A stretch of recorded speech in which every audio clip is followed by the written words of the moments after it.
Shalom jemaat Tuhan dan pendengar Bread Life yang setia. Salah satu tujuan produsen membuat sebuah barang adalah menciptakan sesuatu yang bermanfaat bagi masyarakat. Sebuah barang akan bermanfaat apabila dipergunakan sesuai dengan maksud dan tujuan penciptanya. Pisau bermanfaat bagi para ibu untuk memotong sayur atau daging, dan menjadi sesuatu yang tidak baik apabila dipergunakan untuk melukai orang lain. Kemajuan teknologi di bidang media sosial tentu bermanfaat bagi masyarakat untuk mengetahui informasi dengan cepat dan akurat, dan menjadi tidak baik apabila dipergunakan untuk menyampaikan sesuatu yang tidak benar.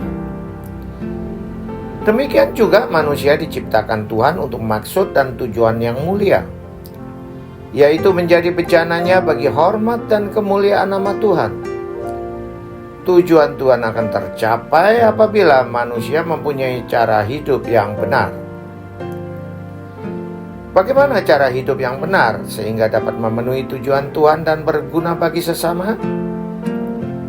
Kita dapat melihat dari Kisah Para Rasul 2 ayat 41-47, perihal cara hidup jemaat yang pertama. Pada ayat 42 dikatakan mereka bertekun dalam pengajaran para rasul, persekutuan, memecah roti, dan berdoa.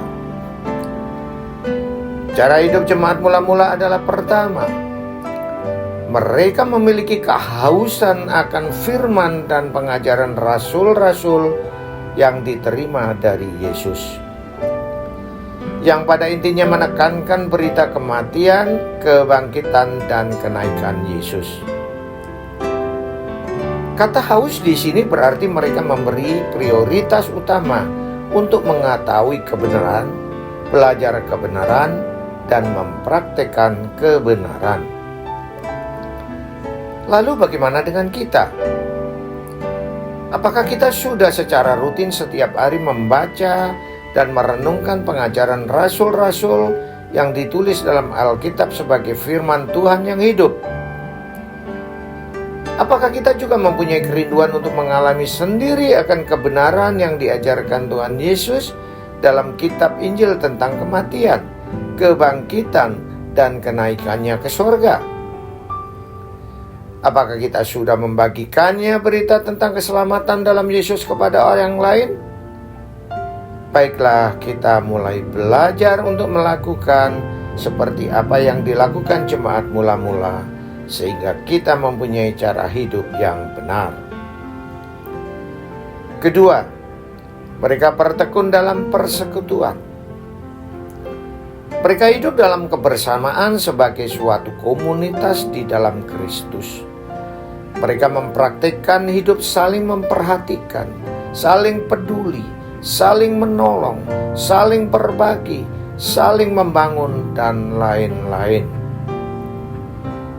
Kebersamaan mereka juga nyata dalam pertemuan ibadah sehari-hari, menikmati makan bersama di rumah-rumah, bahkan mereka menyatukan apa yang mereka miliki, menjual dan membagi-bagikan untuk memenuhi kebutuhan orang-orang miskin.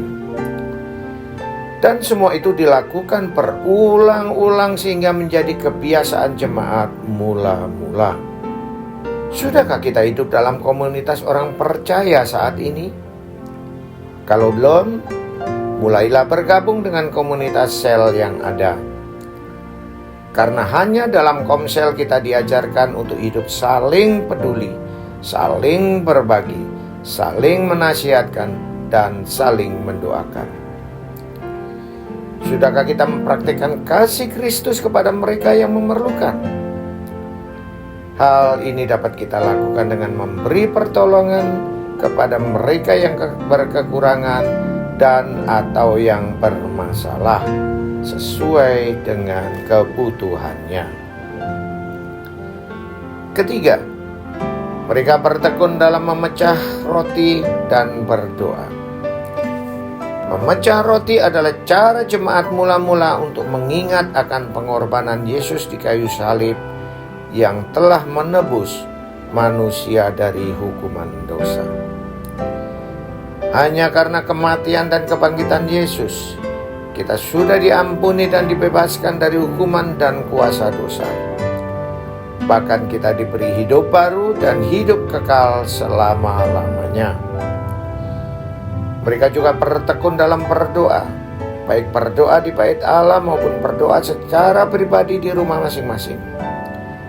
Bertekun dalam memecah roti dan berdoa membuat mereka mengalami kuasa yang besar, mujizat-mujizat dan tanda-tanda yang ajaib, sehingga membangkitkan ketakutan banyak orang.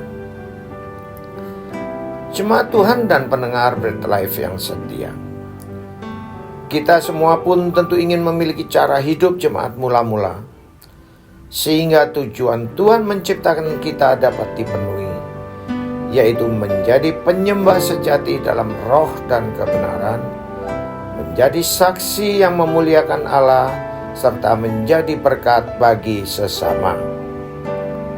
Untuk itu kita harus menantikan dengan suatu kerinduan untuk mengalami secara pribadi baptisan Roh Kudus seperti yang dialami para rasul-rasul. Salam sehat rohani dan sehat jasmani. Tuhan Yesus memberkati. Amin.